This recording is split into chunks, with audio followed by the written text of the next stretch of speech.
اعوذ باللہ من الشیطان الرجیم بسم اللہ الرحمن الرحیم رب اشرح لی صدری ویسر لی امری واحلل عقدۃ من لسانی یفقہوا قولی۔ ہم دیکھ رہے تھے اللہ سے محبت کرنے والے۔ وہ اللہ تعالیٰ کی محبت ہے، اس ذات کی محبت ہے جو سب سے عظیم ہے، جس کو ہر طرح کا کمال حاصل ہے۔ کامل ہستی کی محبت اس کے دل میں جو فانی ہے۔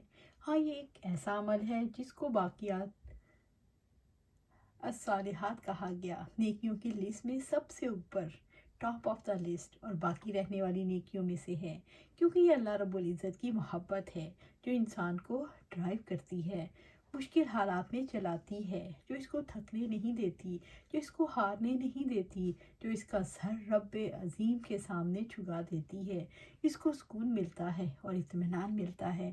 تو اس رب کریم کی یاد میں اور پھر محبت کرنے والے محبت کریں تو قدر کتنی زیادہ ہے، کتنی بڑی قدر ہے کہ نوح علیہ السلام کی جب انہوں نے یہ فریاد کی تو اس نے اپنے رب کو پکارا، میں بے بس ہوں، سو تو بدلہ لے لے، اے میرے رب، اے میرے پالنے والے، اے میرے پروردگار، میں مغلوب ہو گیا، آپ میری مدد فرمائیے۔ کون کہہ رہا ہے؟ حضرت نوح علیہ السلام۔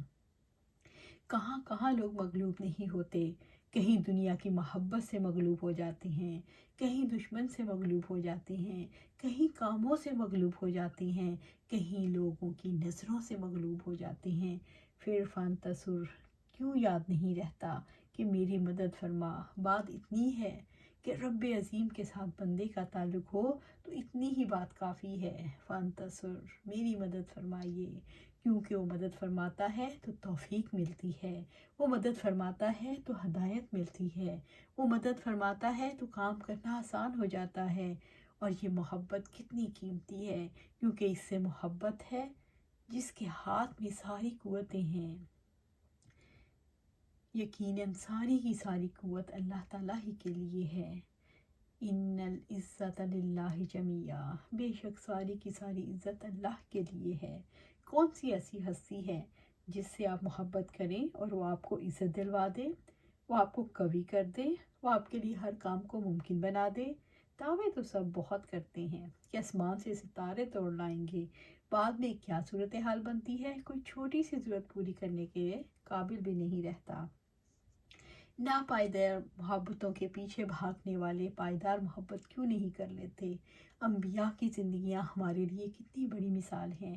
حضرت نوح علیہ السلام نے جب اللہ رب العالمین کو پکارا، محبت کرنے والا پکارے تو قدردانی کتنی بڑی ہے۔ ایک نوح علیہ السلام کی پکار پر اس رب عظیم نے ساری دنیا ڈبو دی۔ وہ کون ہے جو ایسی محبت کر سکتا ہے، جو ایسا جواب، ایسا رسپانس دے سکتا ہے؟ کیوں نہ اس سے محبت کر لیں جس سے انبیاء نے محبت کی، اور جس محبت کی وجہ سے انبیاء کی زندگیاں قیمتی ہو گئیں، جس محبت کی وجہ سے انبیاء نے اس رب کریم کے ساتھ انسانوں کو جوڑنے کی دعوت دی۔ جب ہم تاریخ کے اوراق کو لٹتے ہیں، کچھ اور آگے بڑھتے ہیں، تو ابراہیم علیہ السلام کی محبت نظر آتی ہے۔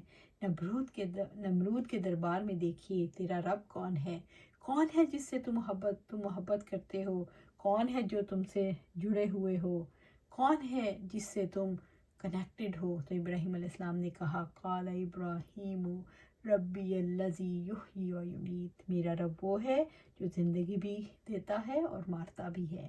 اس پر نمرود نے کہا، قال انا احیی و امیت، سورۃ بقرہ آیا 258۔ نمرود نے کہا، میں بھی زندگی دیتا ہوں اور موت دیتا ہوں۔ نمرود نے کہا، اس کی مانتے ہو جس کے بارے میں تمہارا دعویٰ ہے، وہ زندہ بھی کرتا ہے اور مارتا بھی ہے، یہ کام تو میں بھی کر سکتا ہوں، پھر مجھ سے کیوں نہیں جڑ جاتے؟ اصل میں دعوت اس بات کی تھی، میری کیوں نہیں مان لیتے؟ اس نے کہا، مجھے دیکھو، میں بھی تمہارے سامنے زندگی اور موت کا عمل دہرا دیتا ہوں۔ اس نے 2 قیدی بلوائے، ایک کا سر قلم کر دیا اور دوسرے کو آزاد چھوڑ دیا۔ کتنا دھوکہ کھایا نمرود نے۔ بھلا زندگی اور موت اس کو کہتے ہیں؟ کسی کی دی ہوئی زندگی اور کسی کی لی ہوئی زندگی، یعنی موت اور زندگی کا مالک تو رب عظیم ہے۔ الذی خلق الموت والحیات لیبلوکم ایکم احسن عملا۔ اس نے موت اور زندگی کو پیدا کیا تاکہ وہ تمہیں آزمائے کہ تم میں سے کون سب سے اچھے عمل کرنے والا ہے۔ سورۃ الملک آیت 2۔ جس نے موت اور زندگی کو پیدا کیا اس کی ان صفات پر غور کرنے والا بہت اچھے عمل کر سکتا ہے کہ وہ زندہ کرتا ہے اور وہ موت دیتا ہے۔ دلوں میں اللہ تعالیٰ کی محبت کو بھی وہ زندگی دیتا ہے، اپنی محبت کو وہ زندگی دیتا ہے، اور جو اس محبت کے لیے کوشش نہیں کرتا تو اس محبت کو خاتمے تک بھی وہیں پہنچا دیتا ہے۔ یہ محبت ایسی چیز نہیں، اتنی پھینکی ہوئی چیز نہیں، پھیکی چیز نہیں کہ کوئی انسان محبت کرے، دعویٰ کرے اور اس کے بعد ساری حیات کے لیے بھول جائے۔ اس محبت کے لیے کوشش کرنی پڑتی ہے۔ اس محبت کو بڑھانے کا ایک ذریعہ اس کے کلام کی تلاوت ہے۔ تلاوت قرآن سے اور قرآن مجید کو سمجھ کر پڑھنے سے اللہ تعالیٰ کی محبت، اس کی ملاقات کا شوق پیدا ہوتا ہے، اس سے امید بنتی ہے، اس کا خوف پیدا ہوتا ہے، اس کی رضا تمنا بن جاتی ہے۔ انسان اس کا شکر ادا کرتا ہے، اس کے لیے صبر کرتا ہے، اس کا دل بھی عبادت کرنے لگ جاتا ہے، زبان بھی اور اعضاء بھی۔ آپ اس سے محبت کرنا چاہتے ہیں تو نیکی کے کام کریں اور اس کی مخالفت سے رکیں۔ بندے کو اللہ تعالیٰ کی محبت نیکی کے کام کرنے سے اور مخالفت سے رکنے سے مدد ملتی ہے، کہ جب انسان کو محبت ہو جائے تو نیکی میں دوڑتا ہے اور گناہ سے بچتا ہے۔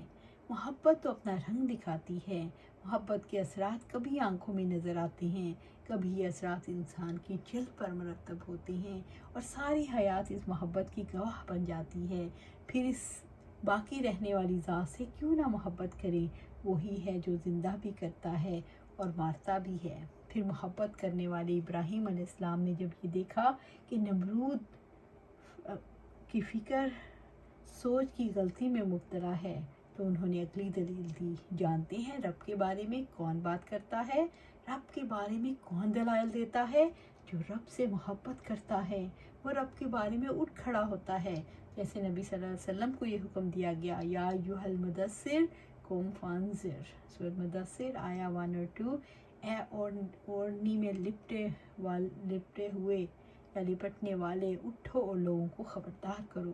آپ کہاں آرام کرنے کے لیے لیٹ گئے؟ اٹھو، لوگوں کو خبردار کرو۔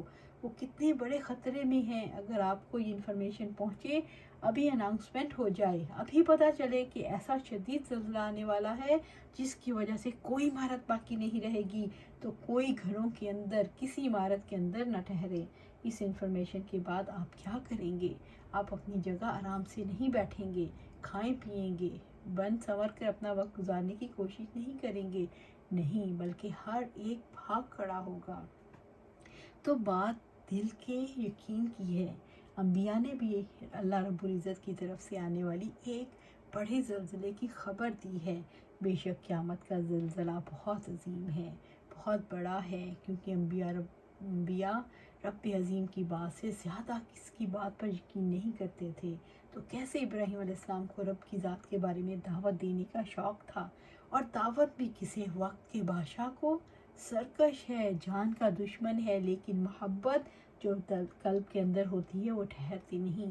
پھر ابراہیم علیہ السلام نے کہا، قال ابراہیم فإن اللہ یأتی بالشمس من المشرق فأت بہا من المغرب، سورۃ بقرہ آیا 258۔ میرا رب تو وہ ہے جو سورج کو مشرق سے نکالتا ہے، تم مغرب سے نکال کر دکھا دو، کیونکہ رب کریم کے بارے میں وہ جانتے تھے کہ میرا رب عظیم ہے، وہ عظیم کام کرنے والا ہے۔ اس کے مقابلے میں نمرود کی ہستی پر